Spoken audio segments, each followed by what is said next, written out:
Welcome back to an all-new episode of 10 to Life with me, Annie Elise, here to break down another case with you today. And for those of you who are stopping by for the first time and maybe have never watched my channel or seen me on your screen, let me just break it down for you. My name is Annie, and we're over here talking true crime all the time. Deep dives, new cases, breaking cases, all of the things. So, welcome. Thank you for checking out the channel. And today's case specifically that we're going to be talking about is one that is relatively recent. I mean, not relatively recent. It is recent and it's ongoing, but it's one too that a lot of you have DM'd me on Instagram or have tagged me in the news clips from it, being like, have you seen this? Are you going to talk about this? What's going on with this? And so I knew I needed to jump on here and break it all down for you. It's a wild one. So before we get into it, do all of the things. You know where this is going. Hit that like button really quick. Hit subscribe.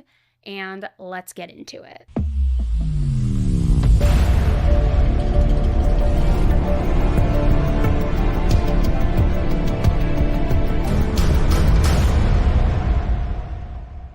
So today's case took place in 2024, but now we are finally starting to see some major updates and the wheels of justice are actually beginning to turn. So let's rewind a little bit. Just 3 days before Halloween, on October 28th, 2024, the body of 35-year-old Linda Campitelli was found on the side of Lyons Road in Palm Beach County, Florida. Now, from the moment that she was discovered, it was clear that this wasn't some kind of medical emergency. It wasn't a situation where she had pulled over and had peacefully passed away, or maybe had a heart attack or an anxiety attack or something like that. It was very clear. Linda had been murdered. On October 18, 24, at about 10:20 p.m., the sheriff's office started receiving several 911 calls about a female in the roadway in the 6,000 block of Lyons Road in western Lake Worth Boynton area. That's going to be on Lyons Road between Lantana Road and High Paluxo.